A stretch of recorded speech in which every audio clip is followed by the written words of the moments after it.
আব্বা গো, তাইলে আমি ওই বাড়ি চললাম, বুঝতে পেরেছো? আর আমার বাড়িতে মাঝে মধ্যে যাবা তোমার এই ছোট বৌমা আদা দিয়ে লাল চা করে দেবে, একটু খেয়ে ঠান্ডাটা সারিয়ে আসবা, বুঝতে পেরেছো আব্বা? বাপ ফচকি রে, তোকে ছেড়ে আমি কোনোদিনও থাকিনি রে, তুই ওই বাড়ি চলে যাবি? মন খারাপ করো না আব্বা, তোমার এই বৌমাই লেগেই আমাকে যেতে হয়েছে। মামা তাই তুমি আর এই বাড়িতে থাকবে না আব্বা? আমি তাহলে কাকে আব্বা বলে ডাকবো? কাকে আর আব্বা বলে ডাকবে? তোর মাকে আব্বা বলে ডাকবি। মাকে আব্বা বলে ডাকবে? যেমন কর্ম তেমন তার ফল। তুই মাকে যে আমাকে তাবিজ মাদুলি করে খেপা করে দিতে চাইছিস, সেই জন্য আমি ওই বাড়ি চলে গেছি।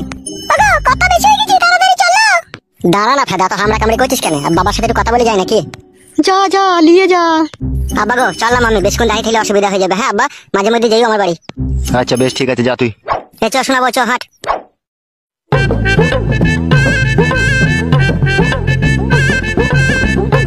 মানুষের মতো কাজটা করলে তো তুমি। দেখ নারকেল বেগম, যা হয়ে গেছে তা তো আর ফিরবে না, বল। আমার বেটির জীবনটা তো নষ্ট করে দিলা তুমি, বলো শ্বশুর হয়ে। হ্যাঁ তোরা তো একটা সামান্য অন্যায় মেনে নিতে পারছিস না। বাবা, অন্যায় মেনে নেবার মতো হইলে মেনে নিতাম।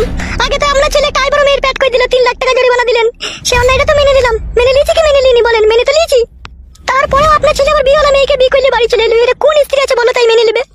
সব জিনিস মেনে নিয়ে যাই না বাবা। আপনার ছেলেকে আপনি শাসন করলেন না, তার সাহস তার হিম্মত বাড়িয়ে দিলেন আপনি। আজকে মেয়েটা যদি তোমার নিজের হতো, তুমি এরকম অন্যায় করতে পারতে মেয়েটার সাথে? পাইতে বলো, অন্যায় করতে পারতে না তুমি। আর ছেলে নিজের ছেলেকে বাঁচাইতে গিয়ে আজ আমার মেয়েটাকে বানের জলে ভাসিয়ে দিলে তুমি। মারে নিজের শ্বশুর হয়ে যদি আমার কপাল পুড়িয়ে দেয়, তাহলে আর কিচ্ছু করার নাই রে মা। জানবো আমার ভাগ্য খারাপ। ছেড়ে দে, যা আছে আমার কপালে তাই হবে, ছেড়ে দে। আর এসব কথা আলোচনা করিস না। বৌমা একটু ধৈর্য রাখো, ধৈর্যের ফল অনেক মিষ্টি হয়। আর মিষ্টি হয়ে কি হবে? মিষ্টি যাওয়া তো হয়েই গেল। নিজের ছেলেকে যখন শাসন করতে পারোনি, মেয়েটাকে যখন বাড়ি থেকে খেতে দিতে পারোনি, তাকে যখন জায়গা কিনে ঘর করে দিয়েছো, বৌমাকে যখন তুমি মেনে নিয়েছো, তখন খুব ভালো করেছো। যাও, আমরা আবার যা ভালো লাগবে তাই করবো। শুন মা, মন খারাপ করিস না। তোর ভাই যা আছে তা হবে, সেটা তো আর কেউ আটকাইতে পারবে না, বল। হ্যাঁ মা, ভাগ্য যখন পুড়িয়ে গেছে পুড়িয়ে যাক মা। কত ভাতারকে ভালোবেসেছিলাম, কত মনে প্রাণে ভালোবাসতাম। সেই ভাতারি যখন গাড়ি লাফ মেরে পর পরে চলে গেল, তখন আর কার কথা ভাববো? ওই পুরা ভাইগুলি বেঁচে থাকবো মা, আর কার কথা ভাববো না মা। জানের উপরে মই চেপে গেল মা। ডানো পালাইতে বাড়ি থেকে। হ্যাঁ গো, তুমি আবার কোথায় চললে? আমার মাথা যন্ত্রণা করছে, গপ গপ করছে, আমি লগেনের দোকান থেকে একটু চা খেয়ে আসি। আরে মা, বাবা আবার রাগ করে পালাইছি নাকি বাড়ি থেকে? যাই যাক, আর ভালো লাগছে না আমার। আর তোরও দোষ আছে মা, তুই ঘর মারাইতে কেন আমার শ্বশুরকে বিয়ে করলি আবার? তুই যদি বিয়েটা না করতিস তাহলে আমার এরকম ঝঞ্ঝাট ঝামেলা হইতো না। কি বলতে চাইছিস কি তুই? আমি তো শ্বশুরকে বিয়ে করতে চেয়েছিলাম, ওই তোমাকে বিয়ে করেছে। জীবনটা পুরো শেষ হয়ে গেল আমার, পুরো শেষ হয়ে গেল। কেউ আমার জীবনের ভালো মন্দ দেখলো না, কেউ খুঁজলো না। হ্যালো কেলা যদি মাগি, কেউ ভালো মন্দ দেখলো না মারাছিস, আবার আমাদের দোষ দিছিস কেন তুই?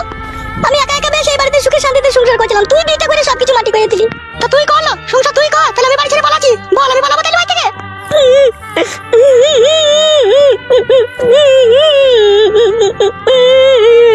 হ্যালো, তা কাঁদছিস কেন তুই এরকম করে?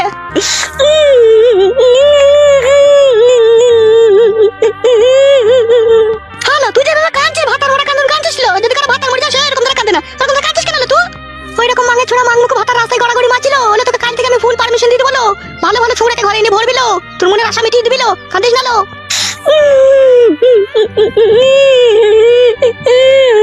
মাংমুখ মাঙে ছোড়া 2 পয়সা ইনকাম নাই হলে জন্য আবার তার লেগে কাঁদছে। হ্যালো ছড়ি, চুপ করলো। আমি আছি তো, আমি বেঁচে আছি তো নাকি? এখন বেঁচে আছি তো আমি।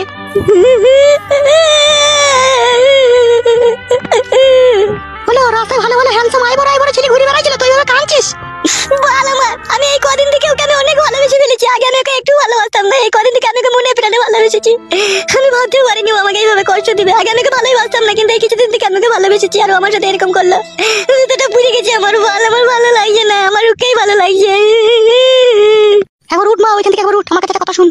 কি বল বল, কি বলবি বল। ওই কালো কুকুর ওই মস্তান ছোড়াটাকে একবার আমার কাছে ডেকে আনতে পারবি? আমি যাবো না, ভালো ওর কাছে। ও খুব খারাপ ছিল, খারাপ নজরে তাকাই আমার মানে। ঠিক আছে, তোকে যেতে হবে না, আমি ওর কাছে চললাম। তুই রান্না বান্না চাপা, যা করার আমি করবো। কেন তুই আবার ওর কাছে গিয়ে কি করবি?